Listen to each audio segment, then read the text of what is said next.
Hey guys what's up. कैसे हैं आप लोग? आई होप आप सभी लोग बहुत अच्छा कर रहे होंगे। लास्ट वीडियो में हम टेस्ट फॉर एमीन्स कर रहे थे। टेस्ट फॉर एमीन्स का हमने ऑलरेडी पार्ट 4 तक कवर कर लिया है। आज हम टेस्ट फॉर एमीन्स का कवर करेंगे पार्ट 5। और पार्ट 5 में आज हम देखेंगे रिएक्शन विद HNO2। HNO2 को हम कैसे यूज कर सकते हैं for distinguishing 1 degree 2 degree and 3 degree amines. ठीक है, तो HNO2 is also a very powerful tool for distinguishing 1 degree 2 degree and 3 degree amines. तो आज हमें वही देखना है कि हम किन टाइप की रिएक्शंस को यूज करके उसको डिस्टिंग्विश कर सकते हैं। Welcome to the official YouTube channel of केमीवे। मेरा नाम है सौरभ श्रीवास्तव और हम आज का वीडियो शुरू करते हैं बिना किसी देरी के। चलो, तो सबसे पहले हम देखते हैं रिएक्शन विद HNO2 में कि रिएक्शन विद HNO2 को हम यूज कैसे करेंगे फॉर डिस्टिंग्विशिंग 1 डिग्री 2 डिग्री। ये बात याद रखना कि HNO2 को हम 1 डिग्री 2 डिग्री और 3 डिग्री एमीन्स को डिस्टिंग्विश करने के लिए यूज करते हैं। सबसे पहले हम देखते हैं रिएक्शन विद 1 डिग्री एमीन्स कि 1 डिग्री एमीन्स के साथ अगर मैं रिएक्शन कराऊंगा तो क्या होगा। तो ध्यान से देखेंगे सब लोग। अगर मैं RNH2 मतलब 1 डिग्री एमीन की रिएक्शन कराऊं HNO2 से, अब देखो HNO2 इज वेरी अनस्टेबल, तो या तो HNO2 दिया होगा या ऐसे लिखा होगा NaNO2 प्लस HCl। तो NaNO2 प्लस HCl का रोल क्या है, ध्यान से देखें सब लोग। NaNO2 प्लस HCl का मतलब होता है, देखो Na पे प्लस है, इस पे Cl पे माइनस है, इस पे निगेटिव है, इस पे पॉजिटिव है, तो ये बन जाएगा HNO2 और ये बन जाएगा NaCl। तो NaNO2 लिखा हो प्लस HCl लिखा हो, उससे भी तुम्हें मिलेगा क्या, HNO2 ही मिलेगा, क्योंकि HNO2 अनस्टेबल होता है, इसलिए हम इस मेथड से HNO2 को फॉर्म करते हैं रिएक्शन मिक्सचर में। ठीक है, अगर इसकी रिएक्शन में इससे कराऊंगा, ध्यान से सुनना, तो सबसे पहले स्टेप में क्या होगा, डाई एजोटाइजेशन हो जाएगा और एलिफेटिक डाई एजोनियम सॉल्ट का फॉर्मेशन होगा। उसको हम ऐसे दिखाएंगे, अभी इसका मैकेनिज्म मैं बताऊंगा। इसको हम बोलते हैं एलिफेटिक डाई एजोनियम सॉल्ट। ये होता है बहुत अनस्टेबल। अगर ये अनस्टेबल है तो ये तुरंत ब्रेक होके क्या हो जाएगा, कार्बोकेटाइन का फॉर्मेशन कर लेगा और यहां से N2 गैस क्या हो जाएगी, रिलीज हो जाएगी। और यहां से फिर डिफरेंट डिफरेंट प्रोडक्ट हम बना सकते हैं।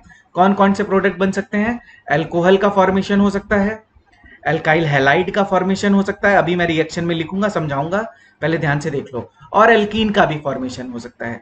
तो यहां पे समझने वाली बात क्या है कि यहां पे N2 गैस रिलीज हो जाएगी। तो ये एक तरह से क्या हो गया, जब N2 गैस रिलीज होगी तो इफरवेसेंस होगा, तो उससे हम फाइंड आउट कर सकते हैं कि हाँ ये प्राइमरी एमीन है। ठीक है, चलो अब हम इसका थोड़ा सा मैकेनिज्म देख लेते हैं, एक एग्जांपल भी देख लेते हैं। जैसे मान लो कि अगर मैं बोलूं कि CH3CH2NH2 है, अगर मैं इसकी रिएक्शन HNO2 से कराऊं या फिर NaNO2HCl से कराऊं, तो ध्यान से देखना क्या होगा। यहाँ पे किसका फॉर्मेशन होगा, सबसे पहले फॉर्मेशन होगा CH3CH2N2 पॉजिटिव, और यहाँ पे अगर Cl माइनस होगा तो यहाँ पे Cl माइनस आ जाएगा। दिस इज वेरी अनस्टेबल, तो क्या होगा, यहाँ से N2 गैस रिलीज होगी और ये बन जाएगा CH3CH2 positive plus N2 gas. अब यहाँ पे देखो वाटर प्रेजेंट है, तो वाटर से अल्कोहल बन सकता है, तो एक तो प्रोडक्ट ये बन सकता है CH3CH2OH। सिस्टम में Cl माइनस भी प्रेजेंट है, तो ये बन सकता है CH3CH2Cl। और किसका फॉर्मेशन हो सकता है, देखो हाइपर कॉन्जुगेशन के थ्रू एक H प्लस यहां से निकल जाएगा, तो ये बन सकता है CH2 डबल बॉन्ड CH2। ये सारे ही प्रोडक्ट्स यहाँ पे फॉर्म हो सकते हैं, इसीलिए इसका कोई सिंथेटिक इंपॉर्टेंस नहीं है। पहली बात सबको क्लियर कि यहाँ पे N2 गैस रिलीज होगी, और इसमें जो प्रोसेस हुआ है इसको हम बोलते हैं diazotization.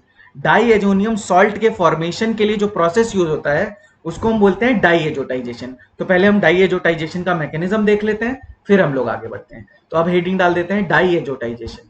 Diazotization, diazotization में क्या होगा, डाई एजोटाइजेशन में डाई एजोनियम सॉल्ट का फॉर्मेशन होगा। अब ध्यान से देखें सब लोग, पहले स्टेप मैं बता देता हूं कि अगर NaNO2 की HCl से रिएक्शन कराऊंगा तो फॉर्मेशन होगा HNO2 का प्लस NaCl का। HNO2 को हम बोलते हैं नाइट्रस एसिड, अस एसिड, नाइट्रस एसिड। ठीक है, ऑक्सीडेशन स्टेट सबको पता है, इसका हम एक बार बना लेते हैं structure, N double bond OH और यहां पे है लोन पेयर।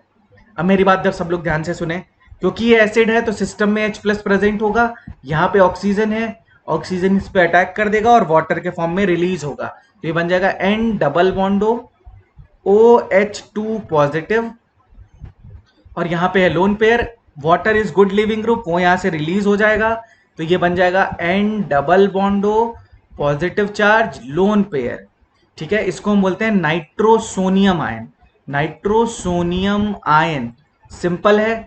और एक चीज यहां पे ध्यान से देखो, यहां पे रेजोनेंस भी है, तो ये ठीक ठाक स्टेबल भी है। तो अगर इसका रेजोनेटिंग स्ट्रक्चर बनाऊंगा तो ये कुछ ऐसा दिखेगा, सिंपल, कोई दिक्कत नहीं। अब देखो, जिसको फॉर्मल चार्ज नहीं आता है उसकी ट्रिक मैं बाद में बताऊंगा, पर ध्यान से देखो, इसको ऐसे डॉट डॉट कर दो। यहाँ आसपास कितने इलेक्ट्रॉन होने चाहिए नाइट्रोजन के? 5। 5 है तो इस पे कोई चार्ज नहीं है। ऑक्सीजन पे कितने होने चाहिए? 6, पर यहाँ पे देखो कितने हैं? 5 हैं, इसलिए इस पे पॉजिटिव चार्ज है। ये इसका सिंपल सा मेथड है, ठीक है। नाइट्रोसोनियम आयन बन गया। नाइट्रोसोनियम आयन तुम्हें देख के क्या लग रहा है, किसकी तरह बिहेव कर सकता है? ऑब्वियसली ये इलेक्ट्रोफाइल की तरह बिहेव करेगा, क्योंकि इसके पास वैकेंट ऑर्बिटल है और इस पे पॉजिटिव चार्ज भी है। अब मेरी बात ध्यान से सुने सब लोग, RnH2 के पास है लोन पेयर और NO के पास क्या प्रेजेंट है? NO के पास प्रेजेंट है वैकेंट ऑर्बिटल, तो ये इस पे क्या कर देगा? अटैक कर देगा। तो इसके बाद का स्टेप बहुत इजी है, सब लोग देखते जाएं। तो ये बन जाएगा RnH H N double bond O, इस पे आ जाएगा पॉजिटिव चार्ज। ऑब्वियस सी बात है, इस पे पॉजिटिव चार्ज आएगा, इसको स्टेबलाइज करने के लिए यहां से H प्लस क्या हो जाएगा? रिमूव हो जाएगा। तो ये बन जाएगा RnH N double bond O। अब यहां पे देखो टॉटोमेरिज्म पॉसिबल है, कैसे? देखना ध्यान से, ये वाला बॉन्ड इधर शिफ्ट हो, ये वाला बॉन्ड इधर शिफ्ट हो, तो इस पे निगेटिव चार्ज आएगा, इस पे पॉजिटिव चार्ज आएगा, तो इससे H प्लस रिमूव होके इसको मिल जाएगा। तो मैं वही बनाने की कोशिश कर रहा हूं, सब लोग ध्यान से देखें। चलो पूरा ही बना देता हूं। RN double bond N O negative, और यहाँ पे H आएगा और इस पे आएगा पॉजिटिव चार्ज। अगर इस पे पॉजिटिव चार्ज आ गया है तो नेक्स्ट स्टेप में ये H प्लस यहाँ से रिमूव होगा और इस ऑक्सीजन को मिल जाएगा। इसी को हम बोलते हैं टॉटोमेरिज्म। तो ये बन गया RN double bond N OH। अब तुम्हें पता है OH बना है, सिस्टम में H प्लस प्रेजेंट है, तो ऑब्वियस सी बात है कि H प्लस पे अटैक करके वाटर जैसा लिविंग ग्रुप बनने वाला है। तो ये H प्लस इस पे अटैक करेगा, ये बन जाएगा RN double bond N OH positive. अब देखो सिंपल सी ट्रिक है, यहाँ पे है लोन पेयर, ये इधर शिफ्ट होगा, वाटर यहाँ से लिविंग ग्रुप के फॉर्म में रिलीज हो जाएगा, ये बन जाएगा RN triple bond N positive charge plus यहां से वाटर रिमूव हो गया। इसको हम बोलते हैं डाईएजोनियम सॉल्ट। तो ये एलिफेटिक डाईएजोनियम सॉल्ट है, ठीक है। N पे पॉजिटिव आएगा, बगल में Cl माइनस आ जाएगा, हो जाएगा। मैकेनिज्म सबको समझ में आ गया, सिंपल है। ये बहुत अनस्टेबल है, तो ऑब्वियसली यहां से N2 देखो, ये यहां से बॉन्ड ब्रेक होगा, तो क्या हो जाएगा? ये बन जाएगा R positive plus N2 gas यहां से क्या हो जाएगी? रिलीज हो जाएगी, ठीक है। इंपॉर्टेंट था, इसलिए मैंने डाईएजोटाइजेशन का तुम्हें मैकेनिज्म समझा दिया है। एक बार फिर से देख लो कि जब प्राइमरी एमीन होंगे HNO2 से रिएक्शन करके क्या होगा? N2 गैस रिलीज करेगा, तो इसको हम यूज कर सकते हैं एज अ डिस्टिंग्विशिंग मेथड के तौर पे, ठीक है। सिंपल है, यहां तक किसी को कोई दिक्कत नहीं होनी चाहिए। नेक्स्ट बात, जो मैंने डाईएजोटाइजेशन का मैकेनिज्म बता दिया है, किसी को कोई प्रॉब्लम नहीं, आगे बढ़ते हैं।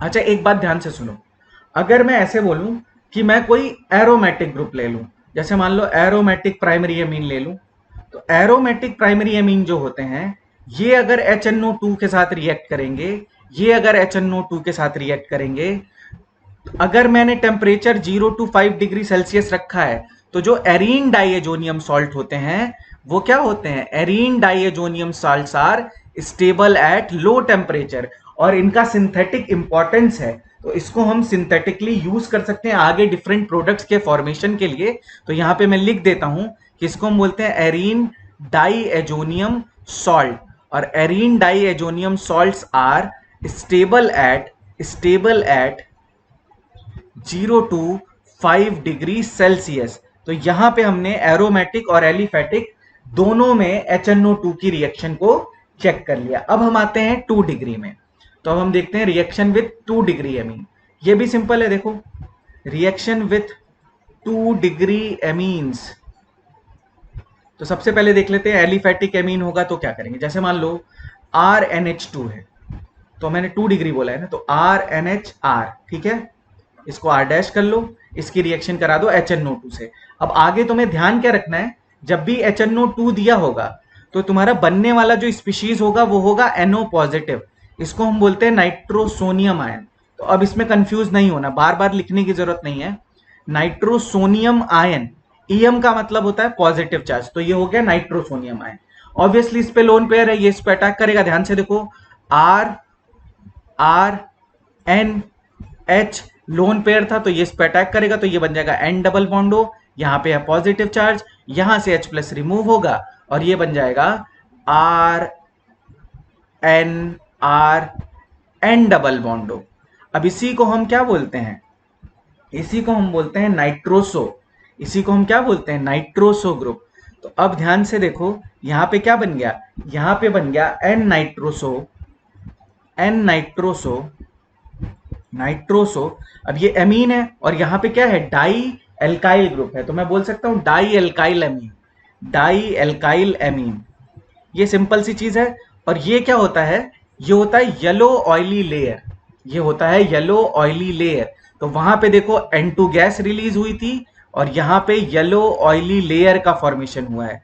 तो अगर कोई बोले कि 2 डिग्री एमीन, मतलब एमीन की HNO2 से रिएक्शन कराया तो येलो ऑयली लेयर का फॉर्मेशन हुआ, बताओ कौन सा एमीन है, तो उसका आंसर होगा 2 डिग्री एमीन। ठीक है, अब एक सिंपल सा एग्जांपल ले लेते हैं, चलो ठीक है, यहां तक हो गया। अब इसका देखो, इसकी रिएक्शन मान लो करानी है, CH3 NCH3H प्लस HNO2, बताओ क्या फॉर्मेशन होगा, ध्यान से देखो, कुछ नहीं है, यहां से H हटा देना और NO अटैच कर देना, तो बन जाएगा CH3N डबल बॉन्ड O। इसका नाम क्या लिखेंगे, इसका नाम लिखेंगे N nitroso dimethyl amine, dimethyl amine. और याद रखना, ये येलो ऑयली लेयर का फॉर्मेशन होता है, येलो ऑयली लेयर।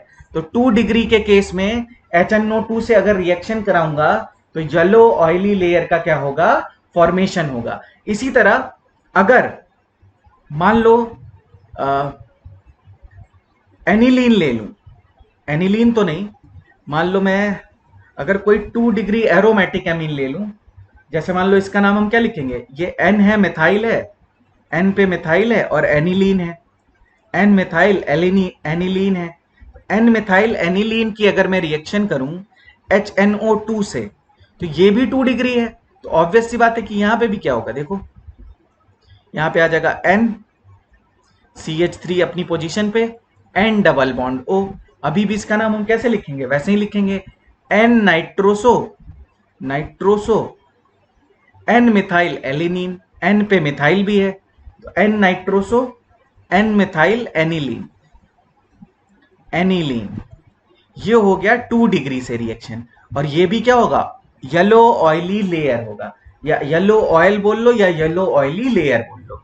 ठीक है, तो 2 डिग्री के केस में ये होगा, 1 डिग्री के केस में N2 गैस रिलीज होगी। अब हम आते हैं 3 डिग्री के केस में। तो अगर मैं इसकी रिएक्शन करा दूं 3 डिग्री एमीन से, HNO2 की रिएक्शन करा दूं 3 डिग्री एमीन से, तो देखो क्या होगा, ऑब्वियस सी बात है। देखो बुक में मैं बताऊं, अगर तुम एनसीईआरटी देखोगे तो उसमें केवल 1 डिग्री एमीन की रिएक्शन दी है, पर तुम्हें 2 डिग्री एमीन की रिएक्शन पता होनी चाहिए, सिंपल ही है, कुछ खास नहीं है। 3 डिग्री एमीन में क्या होगा, देखो 3 डिग्री एमीन में कोई नाइट्रोजन तो प्रेजेंट है पर कोई हाइड्रोजन नहीं होगा, तो इसको स्टेबल करने वाला कोई नहीं होगा। तो चलो मान लो इसकी मैं रिएक्शन करा दूं,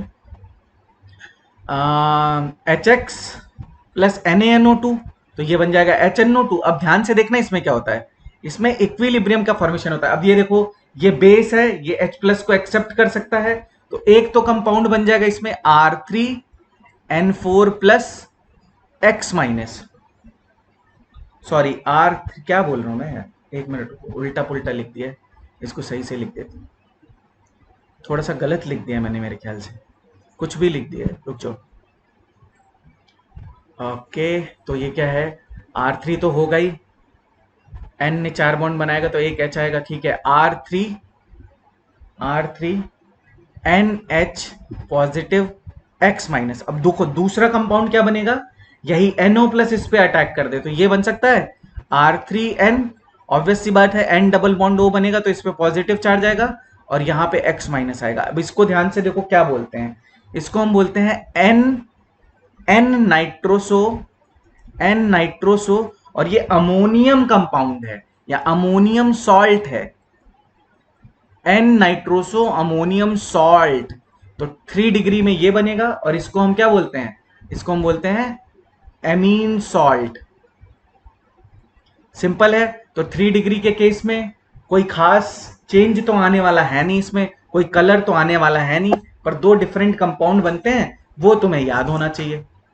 अच्छा, अब अगर बताओ मैं कोई एरोमेटिक ले लूँ टर्शरी एमीन, तो इसमें बहुत सिंपल है। देखो क्या होगा, NCH3 प्लस HNO2 लिख लो या NaNO2 प्लस HCl लिख दो। अब देखो यहाँ पे बनेगा क्या, NO प्लस बनेगा, और ये देखो N जो है ये क्या होता है, इसके पैरा पोजीशन पे क्या होगा, इलेक्ट्रॉन डेंसिटी इंक्रीज हो जाएगी, तो ये इसके पैरा पोजीशन से जाके अटैच हो जाएगा। तो ये है इसका सिंपल सा मैकेनिज्म। मैकेनिज्म बोल लो या तुम इसको बोल लो, ये देखो यहाँ पे NO अटैच हो जाएगा। ये सिंपल सा इसका क्या था, मैकेनिज्म था, या देख लो वही है, सिंपल सी चीज है। अच्छा, इसका नाम कैसे लिखेंगे, देखो ये सिंपल ही तो है कि पैरा पे क्या अटैच हो गया, पैरा पे नाइट्रोसो अटैच हो गया, तो पैरा पे लिख दो नाइट्रोसो। एन पे 2 मिथाइल ग्रुप है तो लिख दो NN di methyl, NN di methyl, और ऑब्वियसली एनिलीन है तो इसको हम एनिलीन लिख लेंगे।